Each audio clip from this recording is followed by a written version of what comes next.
Você vai localizar o verso 4. Tem até café, ó. Da glória. Coisa de crente, né, irmão? Nós iremos ler do verso 4 ao verso 8. Todos acharam? Versículo 4, o texto diz assim: certa ocasião, enquanto comia com eles, deu-lhes esta ordem: não saiam de Jerusalém, mas esperem pela promessa do meu Pai, da qual falei a vocês. Pois João batizou com água, mas dentro de poucos dias vocês serão batizados com o Espírito Santo. Então os que estavam reunidos lhe perguntaram: Senhor, é neste o tempo em que vais restaurar o reino a Israel? Ele respondeu: não vos compete a vocês saber os tempos e as datas ou as épocas que o Pai estabeleceu pela sua própria autoridade, mas receberão poder quando o Espírito Santo descer sobre vocês, e serão minhas testemunhas, tanto em Jerusalém, em toda a Judéia e Samaria, e até os confins da terra. E eu digo amém. Amém, irmãos? Permaneça com a sua Bíblia aberta. Vamos fazer uma exposição desse texto, ancorada à realidade da reforma protestante. Amém? O tema está aqui? Ó, resgatados pela reforma. Esse tema parece às vezes um pouco humanista. De fato, eu até quando orava ao Senhor acerca do tema, eu fiquei um pouco temeroso, porque de fato na história nós vemos uma ação humana quanto ao resgatar da igreja. Nós vemos de fato homens emblemáticos como Lutero, como foi citado, e acredito que todo esse mês os irmãos estão ouvindo acerca disso. Nós ouvimos a história de um homem chamado João Calvino, nós ouvimos a história de um homem chamado Érico Zwinglio, homens que foram de fato usados por Deus para resgatar a verdadeira história da igreja. Uma igreja que cresceu com grande poder, uma igreja que em seu primeiro século, no texto que lemos, ela é organizada e arquitetada pelo próprio Deus. E por que a escolha desse texto? Porque aqui nós estamos diante de um embate muito forte entre um coração espiritual e um coração humano. Deus vai usar Lutero para resgatar de volta um coração espiritual que se perdeu no meio de um humanismo da história. Deus vai usar a vida de João Calvino, Deus vai usar a vida de Érico Zwinglio para resgatar de volta um coração espiritual. E quando a gente lê o capítulo 1, o que nós percebemos é os discípulos diante da mesa do Senhor, sentados diante do Senhor, ouvindo da parte de Deus aquilo que o Senhor tinha para eles. E a pergunta deles é: será este o tempo em que o Senhor vai restaurar o reino de Israel? O Senhor falando acerca das coisas eternas, da promessa do Pai, o Senhor falando acerca da descida do Espírito Santo, e o coração da igreja, daqueles 11 irmãos, porque Judas tinha se perdido, eles estão agarrados à realidade de um reino que de fato é cultural. Sempre foi esperado na história do judaísmo um Messias poderoso, um Messias general de guerra, um Messias que iria de fato retirar o povo do jugo romano. E parece que em 3 anos e meio após a ressurreição, os discípulos não aprenderam absolutamente nada. Parece que 3 anos e meio de caminhada de Jesus com os discípulos, eles não aprenderam absolutamente nada. Jesus volta ao início da história, citando João, e dizendo que João batizou com água, que é um batismo válido. Entretanto, o céu iria vir para a terra na pessoa do Espírito Santo, e agora a igreja seria a casa de Deus. E qual é a pergunta dos discípulos? É este o tempo? Será esta a época? É essa a estação? Veja, irmãos, Um coração que agora, no capítulo 2, sendo o texto vitrine deste livro, é revestido de poder. De acordo com os 3 séculos da história da igreja, esse coração se perde. Esse coração permaneceu fiel quando Nero, talvez um dos piores governadores de Roma, colocou fogo em Jerusalém, colocou fogo em Roma melhor, e assistia aquela cidade queimar, e no final de tudo colocou a culpa nos crentes. A igreja permaneceu com o coração fiel, quando a perseguição que outrora era apenas religiosa. Se você ler os primeiros capítulos de Atos, você vai perceber que Saulo, sendo este homem que encabeçava esta perseguição, ele era alguém religioso. Não existia perseguição governamental, não existia perseguição do império, exceto no capítulo de número 12. Se você folhear a sua Bíblia, você vai ver que Pedro está dormindo na prisão. E o capítulo 12, a partir do verso 1, vai dizer para nós que a multidão gostou quando Tiago foi morto pela mão do império. E parece que agora, irmãos, gira um start na mente dos governadores. É bom matar o cristianismo, é bom perseguir os crentes. E agora, uma perseguição que começa em Estevão, sendo o primeiro mártir e a cunho religioso, passa agora a ser uma perseguição do próprio império. E agora a gente vê na história Paulo sendo levado preso a Roma. O mesmo Paulo que converte ao cristianismo em Atos capítulo 9 é o mesmo que vai ser morto pela mão do império e pelo governador e pelo imperador chamado Nero. Talvez um dos piores imperadores da história. O que dá o pontapé inicial à perseguição da igreja. E agora, irmãos, a igreja não tem mais paz humana. A igreja não é mais bem vista aos olhos da sociedade. A igreja já não é mais aceita como algo, e na verdade nunca foi. O que não existia era a perseguição. O que não existia era o governo, o império da época se levantar, mas agora se levanta. E depois de colocar fogo em Roma, a culpa vem pelos cristãos. E agora, irmãos, esse mesmo governador que calunia os crentes é o mesmo que mata a espada, que mata Paulo e que mata Pedro. E agora, o cristianismo que estava alojado em Jerusalém, que desce para Samaria, que vai pelas regiões circunvizinhas, que chega à região da Galácia, que toca a região da Macedônia. Agora esse mesmo cristianismo que entra dentro do Império Romano, a qual Paulo evangeliza, a guarda pretoriana, é o evangelho que é perseguido. É o mesmo evangelho de um coração espiritual que permanece fiel no meio da adversidade. O capítulo 1 é uma realidade, é um coração humano. O capítulo 2, revestidos pelo poder do Espírito Santo, a igreja passa a ser testemunha do Senhor.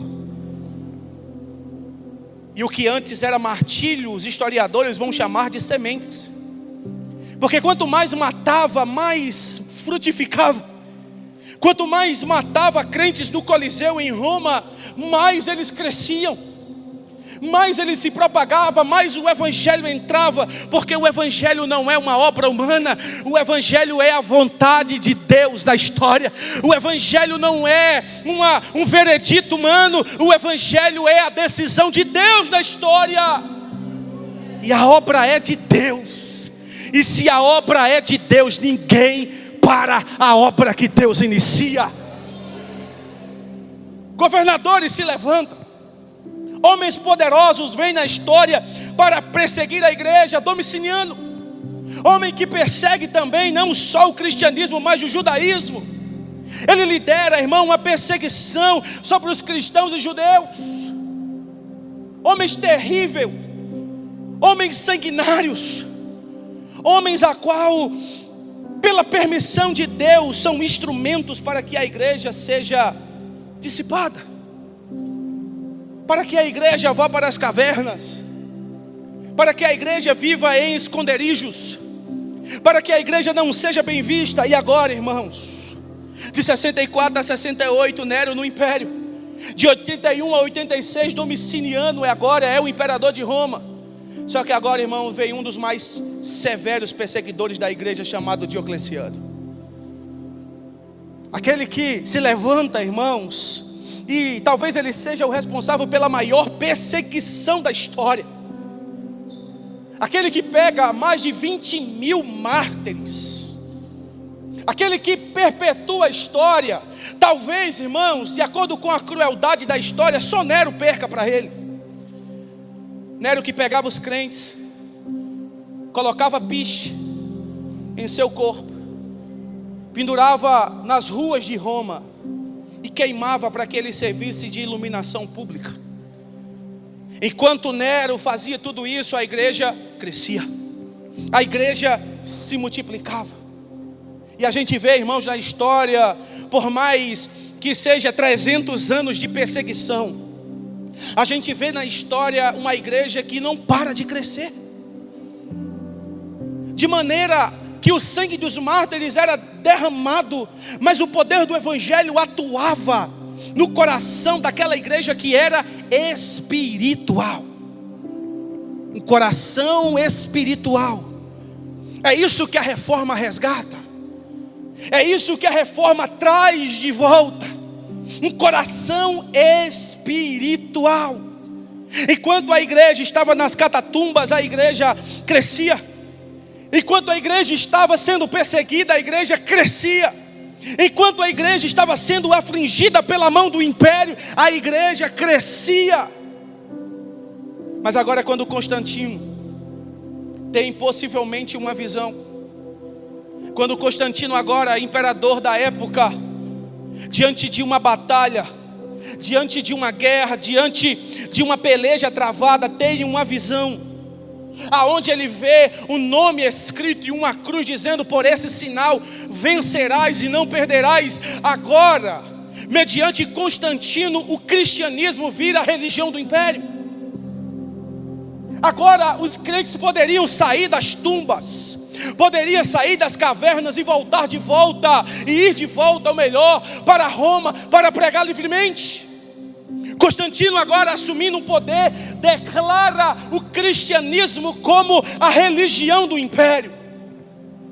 E você pode estar dizendo assim: mas pastor, isso foi bom. Isso foi bom porque a igreja parou de ser perseguida. Isso foi bom, irmãos, porque agora, pastor, a igreja pode construir templos. Isso foi bom porque agora o Edito de Milão foi promulgado. O cristianismo é a religião do império, só que antes, um evangelho que era levantado pelo sangue dos mártires, um evangelho que era pregado por meio do sangue derramado, agora é um evangelho que se levanta por meio da conveniência.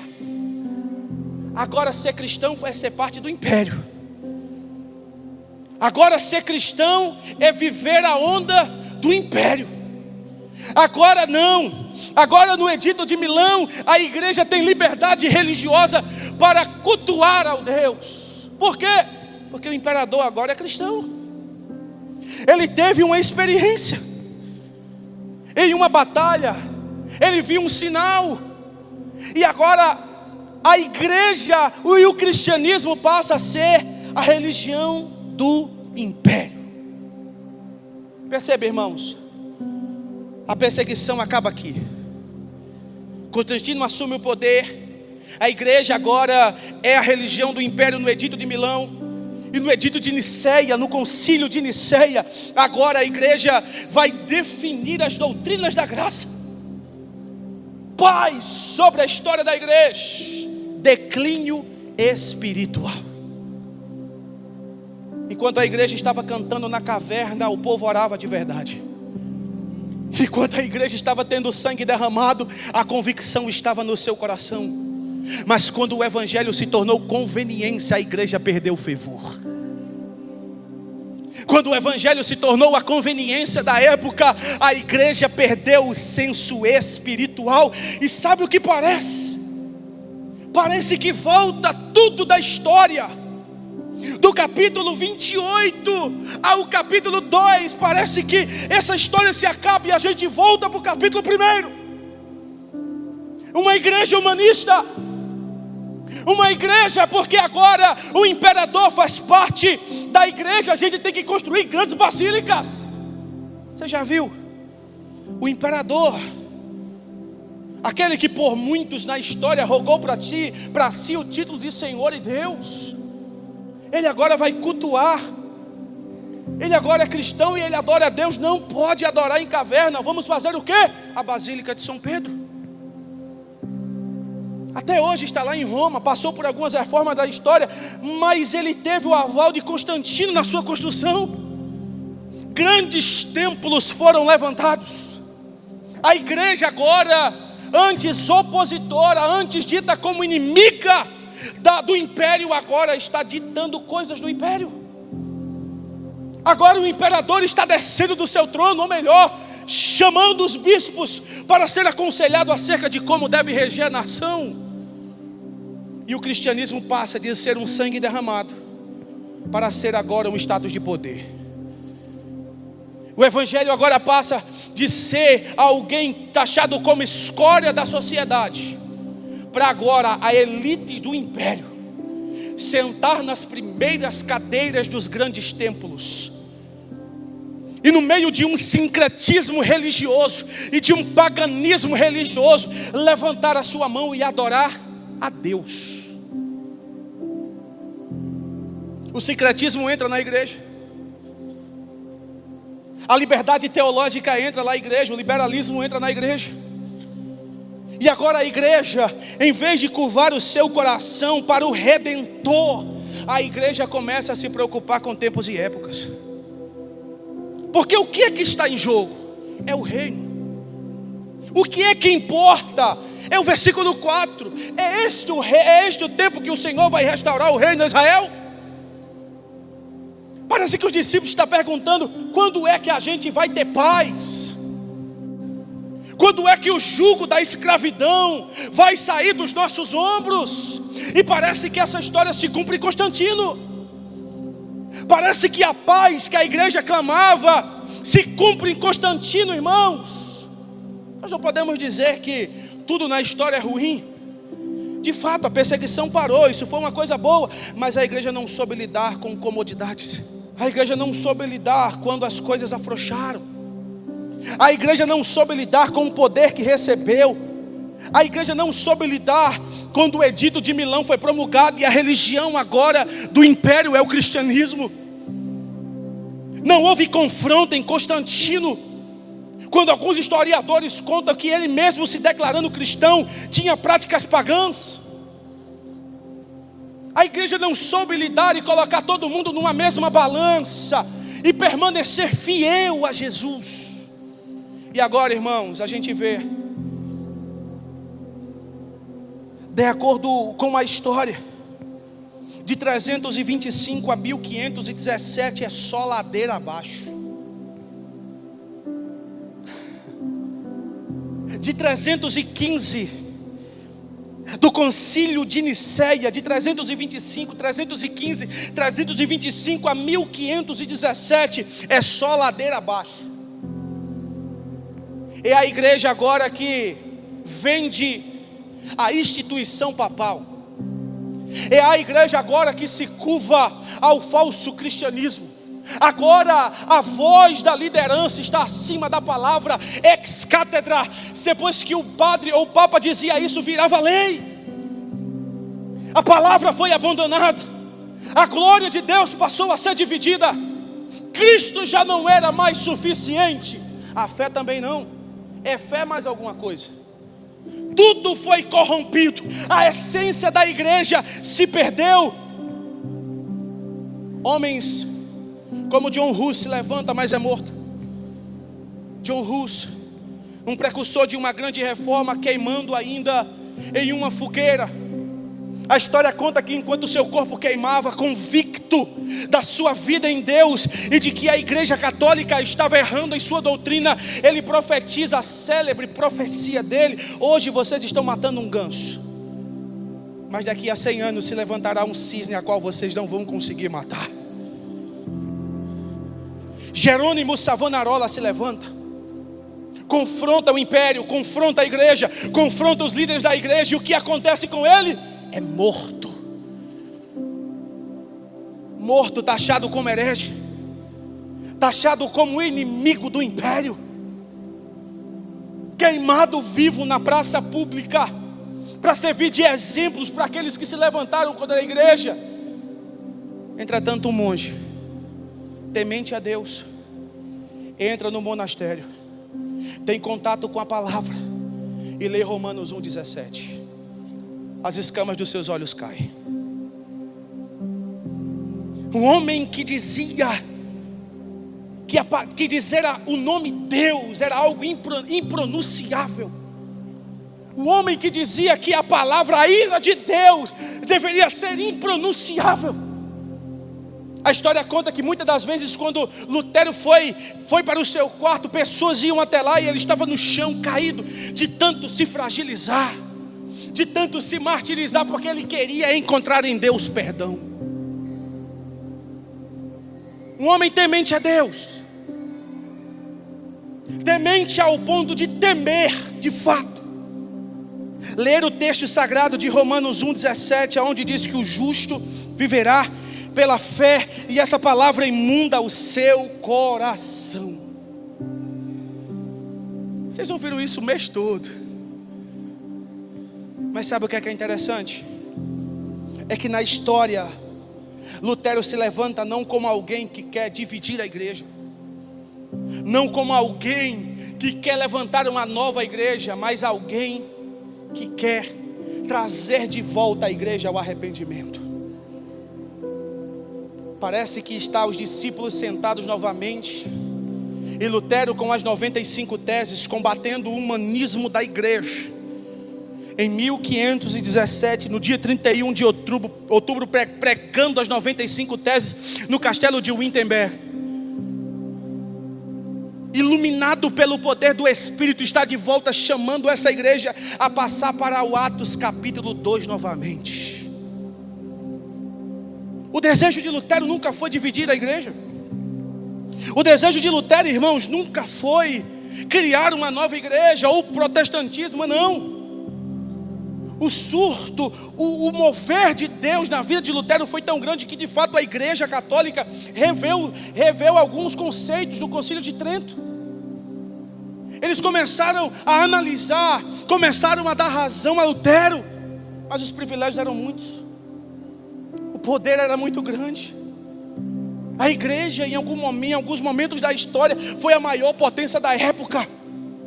O que um papa falava era lei, estava dito e acabou. Quantos assassinatos na história da igreja tem, irmãos? De homens que se diziam de Deus, declarando morte àqueles que eram opostos ao seu pensamento. Olha que interessante, irmãos. A reforma de Lutero resgata de volta o verdadeiro cristianismo.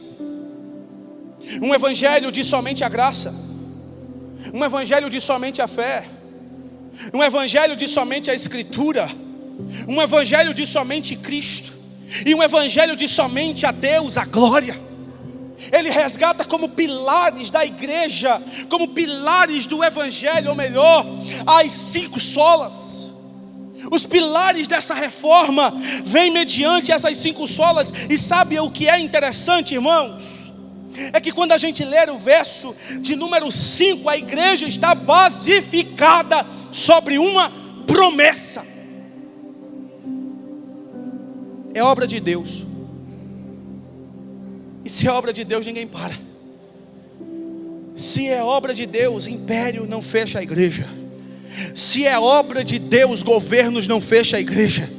Se é obra de Deus, pandemia não fecha a igreja. Se é obra de Deus, coisas humanas não fecham a igreja. Porque a palavra de Deus sobre a igreja é reta e absoluta. Vocês foram batizados com o batismo de João, mas posterior a esses dias, fiquem em Jerusalém, porque é obra de Deus, e vocês serão batizados com o Espírito Santo. Aleluia! A reforma protestante resgata para nós, irmãos, a promessa de Deus sobre a igreja.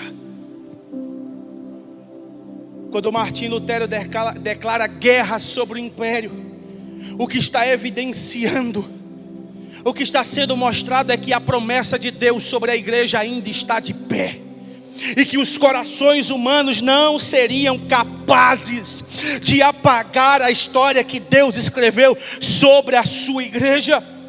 Os discípulos vão estar no verso 4, olhe para o texto, irmãos. Vamos fazer comparação à história.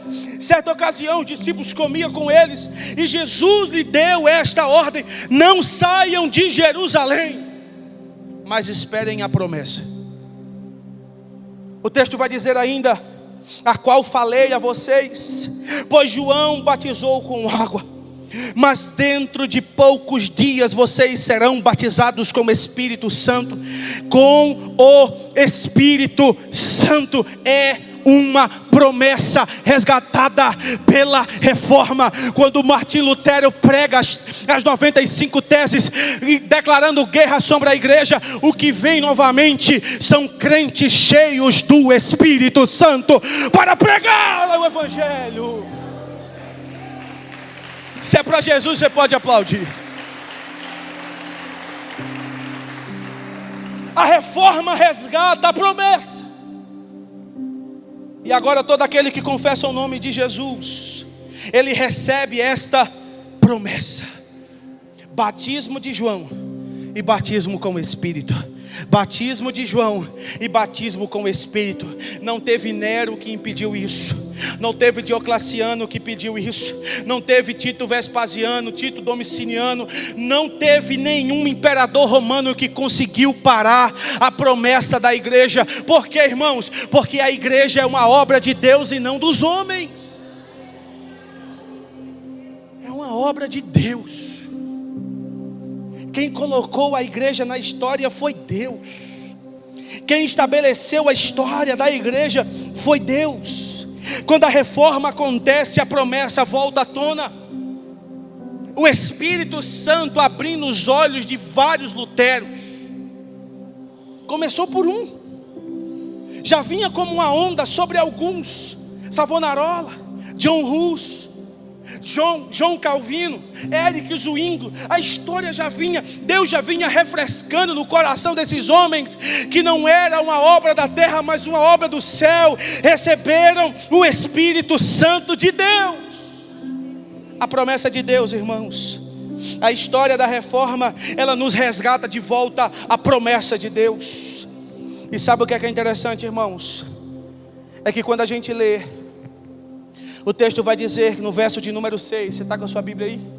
Verso de número 6, o texto vai dizer: então os que estavam reunidos lhe perguntaram: Senhor, é neste tempo que vais restaurar o reino a Israel? Irmãos, olha o que o texto vai dizer para nós no verso 7.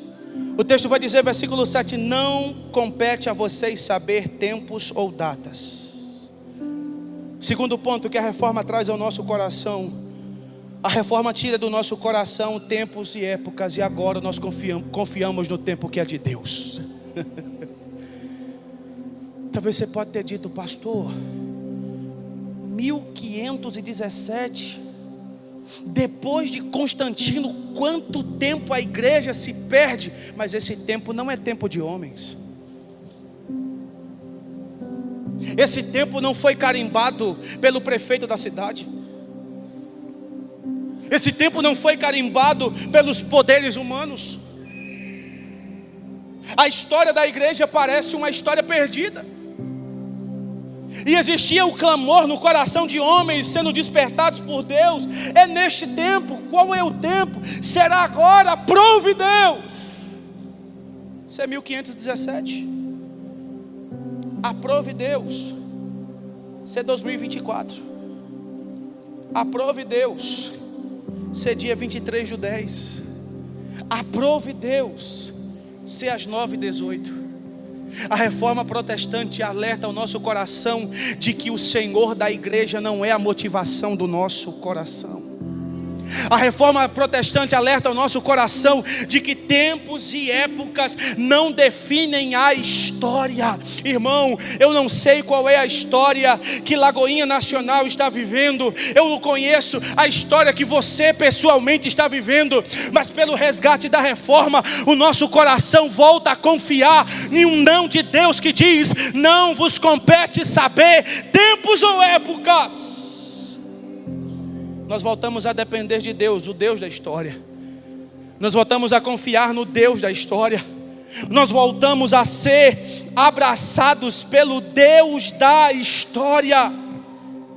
Quando a reforma protestante acontece, nós agora, lendo essa história, entendemos o dedo de Deus por trás de tudo.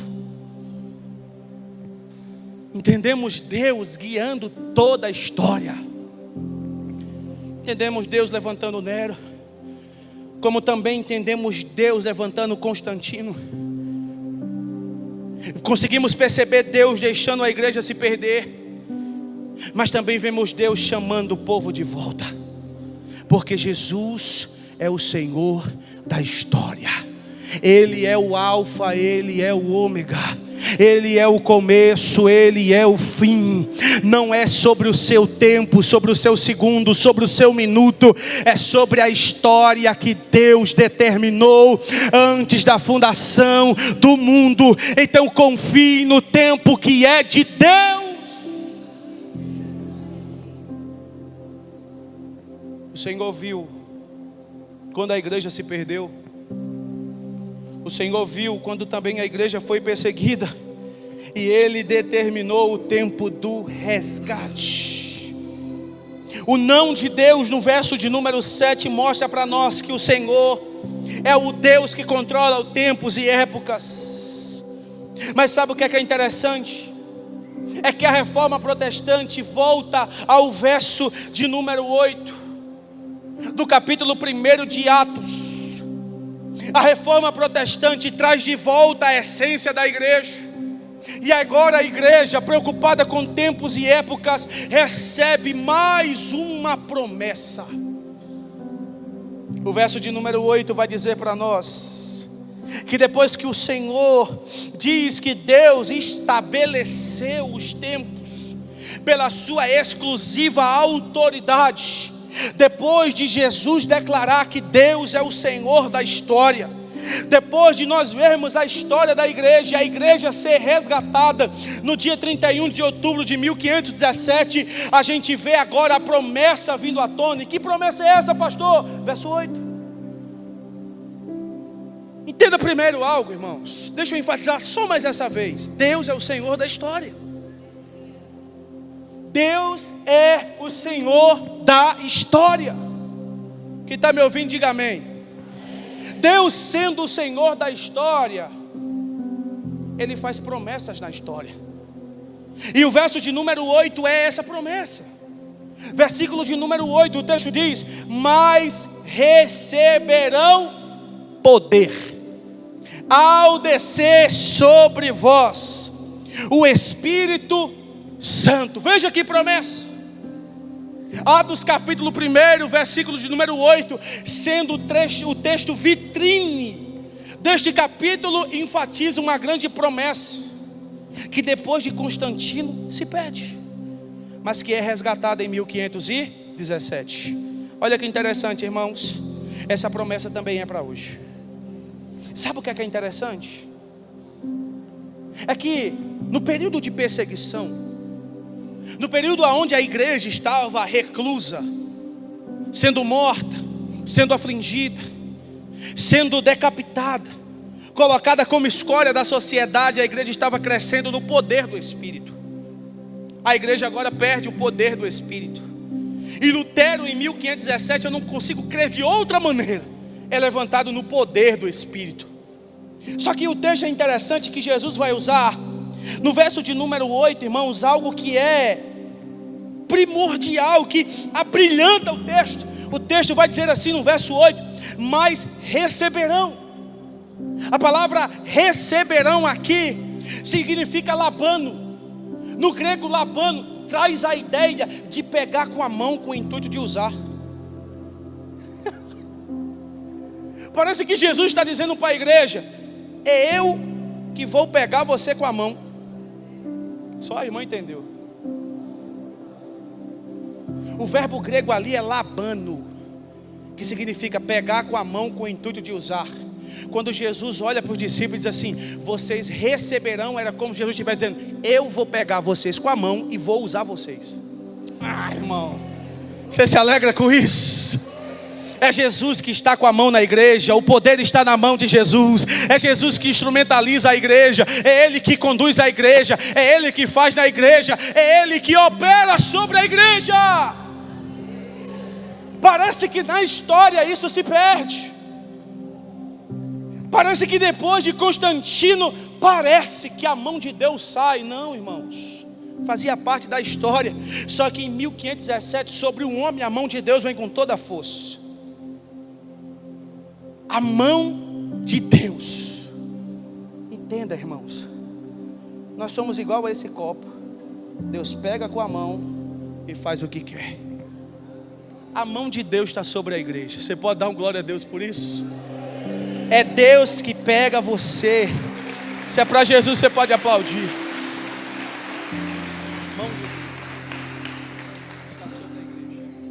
A mão de Deus está sobre a igreja. É Deus que está usando a igreja. O primeiro ato de Deus, no verso de número 8, sobre esta mão, de agarrar com a mão com o intuito de usar. No texto do verso 8, quando diz receberão, o texto vai dizer poder, quando o Espírito Santo descer sobre vós, e serão minhas testemunhas. A palavra grega testemunha ali é martur, que significa mártir, aquele que vai até o fim por causa de uma causa. De Constantino em diante, a igreja perdeu a causa. De Constantino em diante, a igreja deixa de ser testemunha. De Lutero em diante, a igreja começa a morrer por causa de uma causa. O que nos faz testemunhas é o quanto a gente está disposto a ir até o final. Não é o quanto a gente vem aqui à frente. Agora apertou, né? O que nos faz testemunha não é o levantar das nossas mãos. O que nos faz testemunha é o quanto o nosso coração está disposto a ir até o fim. E isso tudo é por meio do poder do Espírito Santo. Vocês serão as minhas testemunhas. Em outras palavras, os discípulos entenderam, irmãos. Jesus falava com eles claramente. Quando a Bíblia foi traduzida, a palavra inspirada, quando a Bíblia foi traduzida, foi colocado testemunha. Mas quando Jesus falou, foi mártir. Vocês vão morrer. E agora um homem que nega é crucificado de cabeça para baixo. O que persegue é decapitado. O que escorava a cabeça sobre o peito do mestre é preso na ilha das bestas feras. O que foi fiel ao Senhor e que talvez nem aparece tantas vezes é decapitado. Todos são mortos pelo viés do martírio, mas todos morreram como uma testemunha. O nosso problema, irmãos, é que falta a mão de Deus sobre nós. Falta poder. Falta poder. É tanta gente, irmão, que quer abandonar Jesus por tudo. Termina o namoro, vou desviar, pastor. A porta de emprego se fecha, vou desviar, pastor. Está comendo ovo, vou desviar, pastor. É tanta coisa, irmão. Sabe o que falta? Poder. Falta uma vida rendida a Jesus de fato. Falta ser mártir de verdade. E sabe que, irmão, sabe quando é que a gente começa a morrer? Não é quando a gente vai para a prisão, não é quando a gente vai ser decapitado. É quando o nosso coração humano começa a negar a doutrina que a gente entende. E aí a gente começa a conflitar. E aí o nosso coração começa a pender mais para o humanismo do que para o cristianismo. Irmão, deixa eu dizer algo.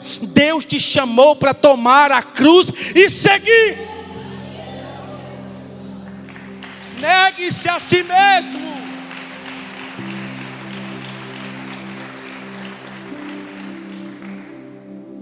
Quando Jesus colocou a cruz nas costas, para onde ele foi? O martírio. O convite é o mesmo. Come on, venham comigo. Vocês querem ser os meus discípulos, querem.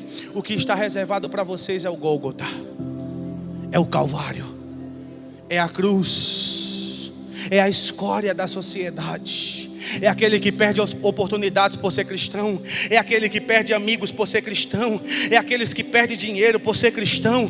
É aquele que não faz... Sei, irmão, vou dar um linguajar aqui bem nordestino. Cambalacho na empresa por causa do cristianismo. Ele perde contratos porque tem desvio. Ele é fiel. Cambalacho é rolo, né? Catira. Bem nordestino aqui. A gente precisa entender isso, porque o Evangelho provoca duas coisas no nosso coração. Primeiro, ou ele arranca a nossa vida do sepulcro, ou ele pega a tampa do sepulcro e sepulcra de vez. No Evangelho, ou você vem para a vida, ou você declara o seu atestado de óbito, de morte de vez.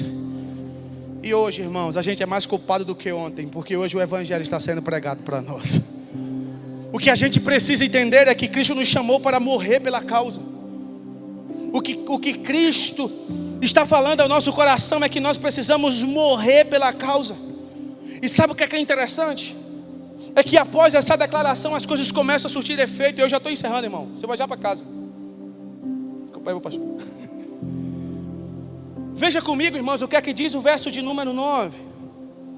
Eles serão testemunhas até os confins da terra. Quando Jesus declara essa promessa, verso 9: tendo dito isso, foi elevado às alturas. Olhava, e uma nuvem o encobriu da vista deles. Verso 10: e eles ficaram com os olhos fixos. Diga fixos.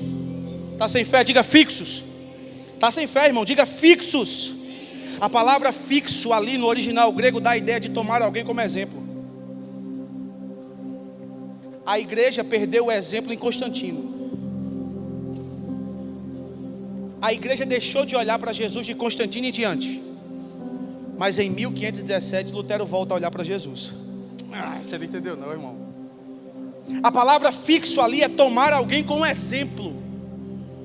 Jesus estava diante deles e diz assim: vocês vão subir, vocês vão receber poder, vocês serão minhas testemunhas, vocês vão morrer pela causa. Aquilo entra no coração dos discípulos. Olha para mim, meu Deus, poder, testemunha, Jerusalém, Judéia, Samaria. Quando Jesus sobe, eles olham fixadamente. E a palavra fixar ali é tomar alguém como exemplo. Sabe o que desperta do coração dos discípulos? Se Jesus está subindo, se Jesus está subindo, eu vou subir também. A reforma protestante, ela traz de volta a esperança de uma igreja que vai ser arrebatada. Se é para Jesus, você pode aplaudir, irmão. Não tem basílica de São Pedro, não tem grandes prédios, não tem poder, não tem império. A esperança da igreja é Jesus voltar, é Jesus voltar. Você pode adorar ao nome de Jesus. Ele vai voltar. Aleluia. Quando Jesus sobe, os discípulos: eu quero sair também, eu quero subir igual ele. Sabe o que é interessante? Agora aqui eu encerro. O texto vai dizer que eles estão olhando para Jesus, sim ou não? Sim ou não? De repente aparece um varão. A declaração do varão é: por que vocês estão olhando para Jesus assim? Por que vocês estão perplexos olhando para ele assim? Por que você está olhando para ele dizendo assim: varões galileus, por que está olhando para o céu? Parece uma loucura, né, irmãos? Jesus sendo elevado na frente dos discípulos, os discípulos olhando fixadamente para ele, querendo subir igual ele. O varão desce para dar uma notícia: o mesmo Jesus que você viu subir, ele também. E se ele desce, a igreja... Você está entendendo isso aqui? Você está entendendo isso aqui? A reforma protestante traz de volta um Jesus que vai voltar para buscar a sua igreja. E não só um Jesus que vai voltar para buscar a sua igreja, uma igreja que vai ser arrebatada por Jesus. E agora, irmãos, o verso de número 11 abrilhanta o nosso coração. A reforma protestante traz de volta a esperança no coração dos irmãos. Solos Cristos. Não tem papa, não tem governador, somente Cristo. Somente a fide, somente a fé. Sola fide. Não é a fé mais obras. Não é obras mais fé, é somente a fé. Agora, não é mais obras humanas. Agora é somente a graça. Sola gratia. O decreto do Papa cai à tona. Não é mais ex cátedra, agora é sola escritura. Os impérios eram adorados. Os papas eram adorados. A igreja estava repartindo a glória com todo mundo. Lutero vem e diz: somente a Deus a glória. A reforma protestante traz de volta, desculpa, irmã. A reforma protestante traz de volta um coração aonde está totalmente rendido a Jesus. E é essa a continuação da história. Um coração rendido. É essa a continuação da história. Corações rendidos. Resgatados pela reforma é trazer de volta um coração rendido a Jesus. O nosso coração mostra o quanto a gente está rendido por Jesus, no tanto que a gente está disposto a se render a Ele e a esperar a sua vinda. Pode deixar, viu? A esperança da glória de Deus. Você anseia por esse dia? Você deseja esse dia? Você pode ficar de pé aí no seu lugar.